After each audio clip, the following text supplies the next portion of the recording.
H.O.A., installs barbed wire fencing on my driveway to force me to sell. I bought my house 3 years ago in what I thought was a nice, quiet suburb of Atlanta.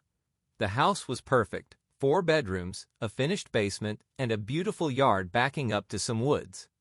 Most importantly, it wasn't part of any HOA. I'd dealt with H.O.As before at my previous place and swore I'd never do it again.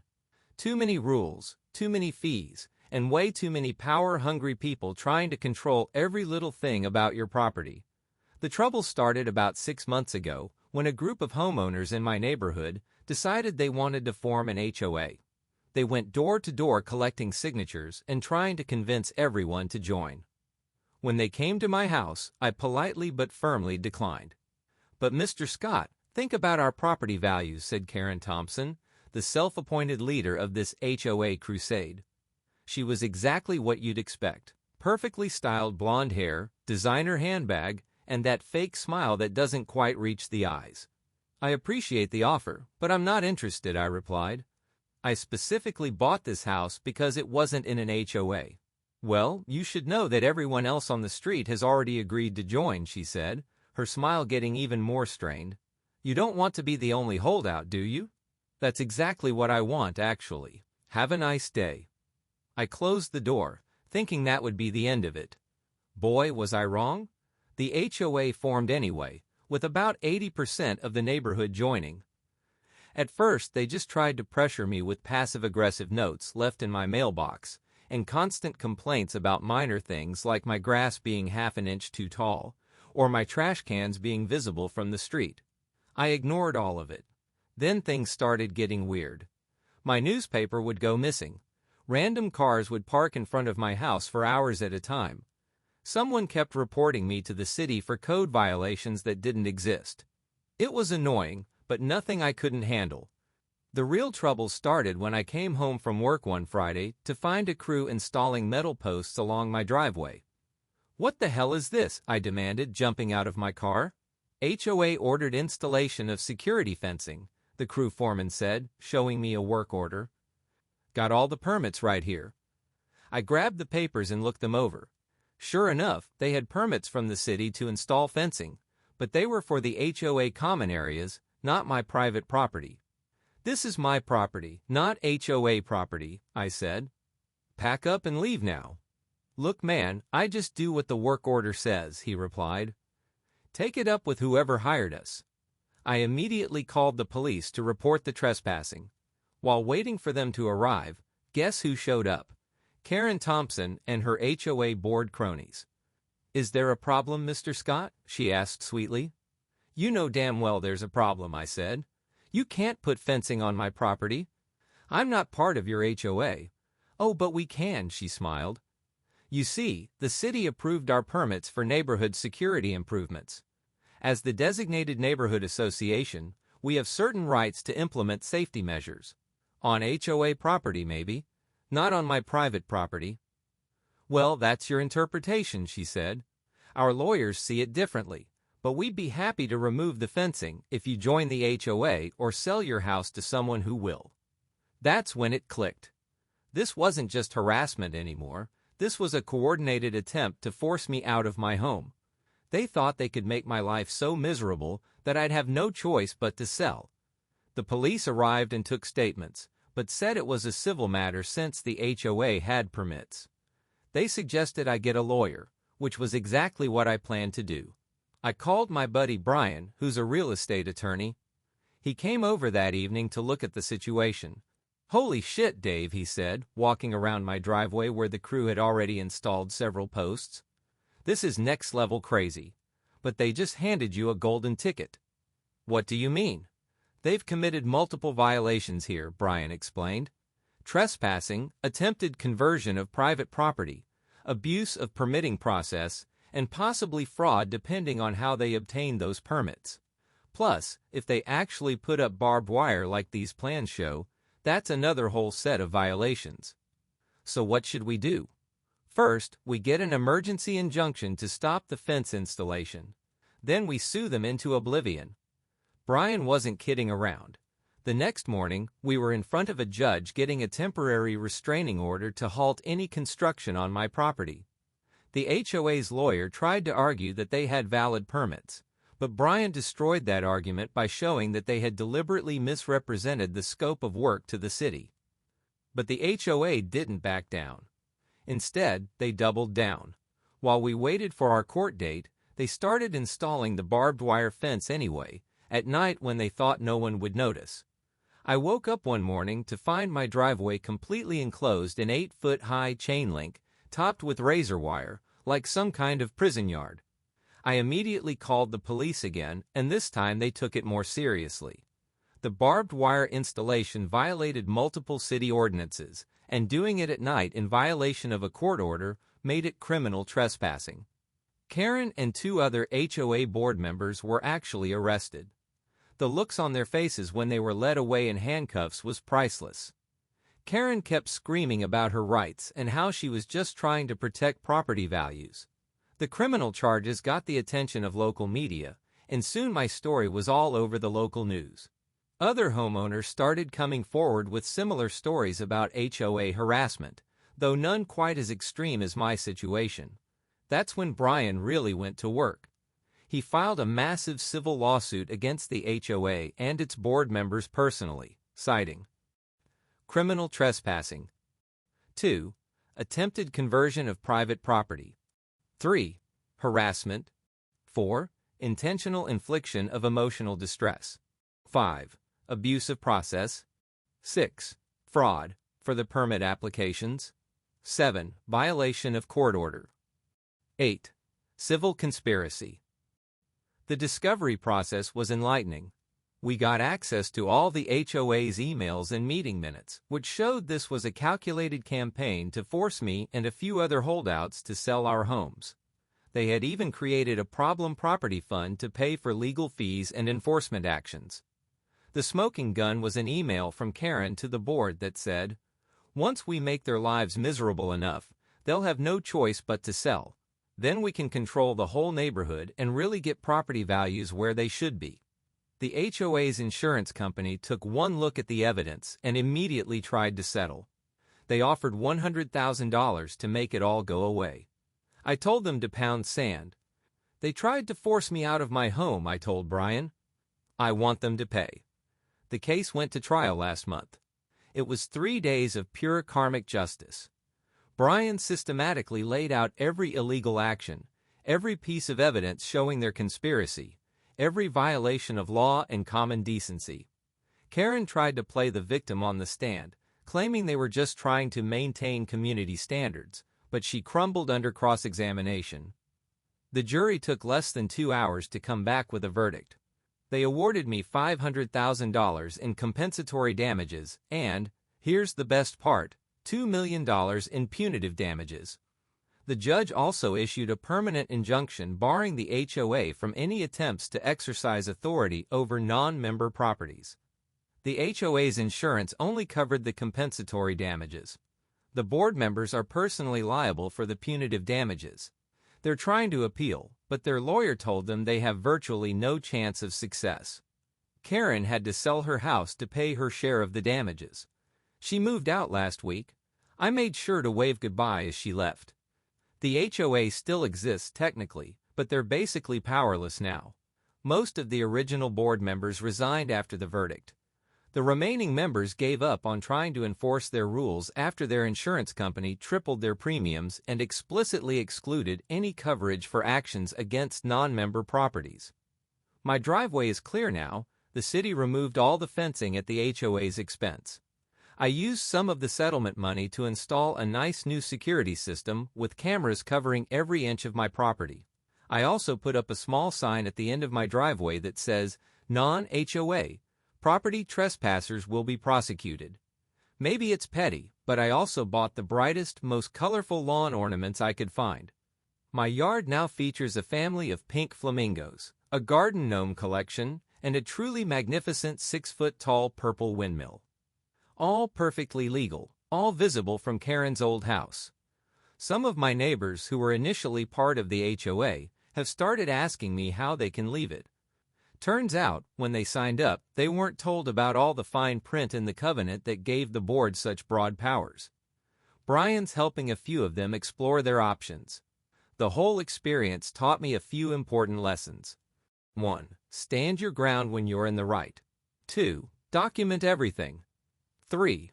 Get a good lawyer. 4. Never underestimate how far some people will go when given a little bit of power. Most importantly, it reminded me why I never wanted to join an HOA in the first place.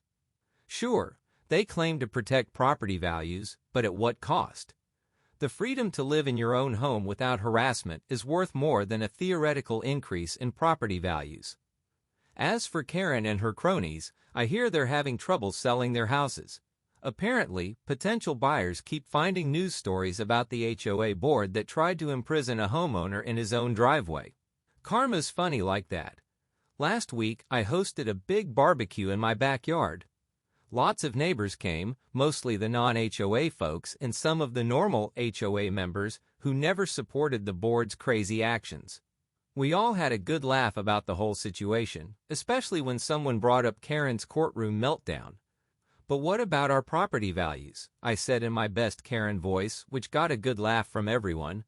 My next-door neighbor Tom raised his beer. To property values, he said, may they never be worth more than our freedom. I'll drink to that. The H.O.A.'s appeal was quickly dismissed, as Brian predicted. They tried to argue that the punitive damages were excessive, but the appeals court judge pointed out that their actions were egregious and showed a shocking disregard for private property rights and basic human decency. These days, the neighborhood is much quieter. The new HOA board keeps to themselves and focuses on actually useful things like maintaining the common areas and organizing community events. They even invited me to their last neighborhood picnic, though they were quick to assure me it wasn't a recruitment attempt. I did make one change to my property recently. I installed a small plaque next to my driveway that reads, "On this site in 2024, common sense and private property rights prevailed over pettiness and power trips." It's tasteful, subtle, and completely within city ordinances. My story has apparently become something of a cautionary tale in HOA circles. Brian says he's been contacted by homeowners and attorneys from all over the country asking for advice on similar situations. He's even been invited to speak at a few legal conferences about the case. The best part? My property values have actually gone up more than the HOA members' houses. Turns out, being known as the guy who stood up to HOA overreach is good for real estate values. Who knew? So that's my story. Sometimes you have to fight back against ridiculous situations, even when it would be easier to give in. And sometimes, when you stand your ground, you end up with a great story to tell and a really nice settlement check. Oh, and if you're wondering, yes, I kept the pink flamingos. They've grown on me. Update, 6 months later. A lot has happened since my last post, and I thought you all might want to hear how things turned out. Grab a drink because there's plenty to tell. Remember Karen and her HOA cronies who tried to cage me in with barbed wire? Well, the aftermath of that whole situation got even more interesting. After the court verdict and their failed appeal, I thought things would quiet down. Instead, it kicked off a chain of events that completely changed our neighborhood, mostly for the better. First off, the fallout from the lawsuit hit harder than even Brian expected. The HOA's insurance company not only dropped them, but also sent detailed reports to other insurers about the risk. No other company would touch them with a 10-foot pole, except for one that offered coverage with such high premiums and so many restrictions that it was basically useless. Without proper insurance, the HOA couldn't legally operate in our state. They tried to raise dues to cover the insurance costs, but that just caused more homeowners to look for ways out. Brian helped about 15 families successfully exit their HOA contracts by proving they were signed under false pretenses. Turns out Karen and her board had forgotten to provide copies of the full covenant before getting people to sign up. The real karma hit when the criminal cases went to court. Remember those criminal trespassing charges? Karen and 2 other board members tried to plea bargain, but the DA wouldn't budge. They ended up with misdemeanor convictions, hefty fines, and, Here's the sweet part: 200 hours each of community service. Want to guess what kind of community service they got assigned? Yep, removing illegal fencing from public spaces. The judge had a sense of humor about it. For 6 weekends straight, Karen had to help take down old barbed wire fences around abandoned properties in the county. Someone got pictures of her in an orange vest struggling with wire cutters. They might have accidentally ended up on our neighborhood Facebook page. But here's where it gets really good. Remember Tom, my next-door neighbor who made that toast about property values? He's a retired civil engineer, and he started looking into some of the HOA's other projects. What he found was pretty shocking. The HOA had been cutting corners on maintenance of their common areas, particularly the retention pond behind the community playground. They'd been pocketing most of the maintenance fees while doing the bare minimum of work. Tom documented everything and reported it to the county inspector. That triggered a full audit of the HOA's books. Turns out my case wasn't the only place where they'd misused funds. That problem property fund they used to harass me? It was filled with money that should have gone to proper maintenance and repairs. The county hit them with massive fines and gave them 30 days to fix all the violations. But by then, the HOA's bank account was nearly empty from paying my settlement and legal fees. They couldn't afford the repairs.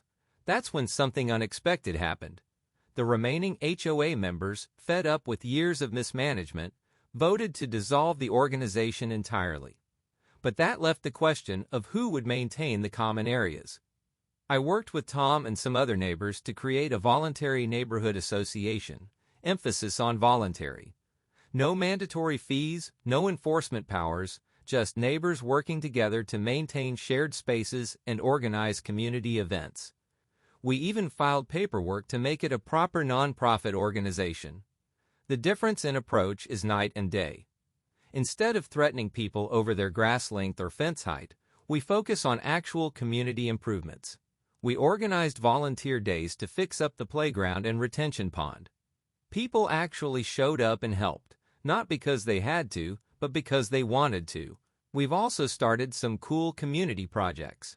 There's a neighborhood tool sharing program, a community garden in what used to be an unused HOA lot, and monthly block parties that people actually want to attend. Turns out when you treat neighbors like neighbors instead of rule breakers, good things happen. Remember those cameras I installed after the barbed wire incident? They came in handy when Karen's last remaining ally on the old board tried to vandalize my yard one night. The footage of her spraying weed killer on my lawn in the middle of the night went straight to the police. She's now facing her own criminal charges and civil lawsuit.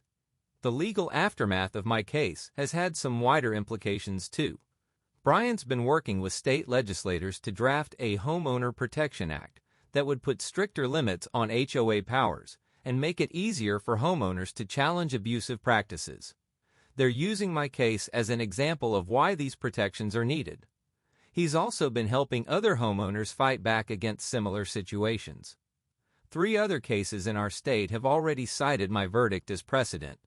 One judge even referred to it as the barbed wire case while ruling in favor of a homeowner in a similar dispute.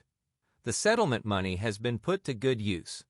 Besides the security system, I've made some nice improvements to my property. New landscaping, a deck renovation, and yes, I kept all my tacky lawn decorations. The pink flamingos have multiplied. There's now a whole flock of them. I also added a koi pond, which has become a neighborhood attraction. Kids love to come feed the fish, and I'm happy to have visitors who actually respect private property rights. Karen tried to move to another HOA community across town, but apparently her reputation preceded her. The board there rejected her application for membership. Last I heard, she had to move to a non-HOA neighborhood. Oh, the irony. She still has to make monthly payments toward the punitive damages, which Brian makes sure are collected on time. The best part? Our property values have actually gone up more than they ever did under the HOA. Turns out, having a friendly, cooperative community is more attractive to buyers than having a dictatorial HOA. Who would have thought? Some of the neighbors who initially sided with the HOA have apologized to me. Most of them just wanted to protect their investments and didn't realize how bad things would get. I don't hold it against them. People make mistakes. What matters is learning from them. We had our first annual neighborhood picnic last weekend, a real one, not an HOA mandatory function. Almost everyone came, bringing dishes to share and stories to tell. The sense of community was genuine, not forced by rules and regulations. During the picnic, Tom's wife suggested we put up a new sign at the entrance to our neighborhood. The old HOA sign had been taken down months ago, and the post was still empty. We all brainstormed ideas, and eventually settled on something simple: "Welcome to Pine Grove, a community of neighbors." That's really what it's all about, isn't it? Being neighbors. Not enforcers, not rule makers, just people living next to each other and trying to get along. The whole experience has taught me more than just the importance of standing up for your rights. It's shown me that sometimes fighting the bad guys isn't just about winning, it's about showing there's a better way to do things. These days, when I pull into my driveway, my beautifully barbed wire-free driveway, I'm not just happy that I won. I'm happy that something good came out of all that craziness. Our neighborhood is stronger, more united, and more genuinely community-oriented than it ever was under the HOA. We're even planning to host a neighborhood workshop next month about property rights and community organization. Brian's going to come speak about how to create effective voluntary associations that bring people together instead of driving them apart. Several other neighborhoods have asked to send representatives. Oh, and those property values Karen was so worried about? They've gone up an average of 15% in the past year. Turns out, being known as a friendly, well-maintained neighborhood where people actually like living is good for real estate values. Who could have guessed? So that's the update. Sometimes standing your ground isn't just about winning the fight, it's about changing things for the better. And sometimes the best revenge isn't getting even, it's building something better than what your opponents tried to destroy. Now if you'll excuse me, I need to go feed my koi. And maybe buy a few more flamingos. You can never have too many flamingos, right?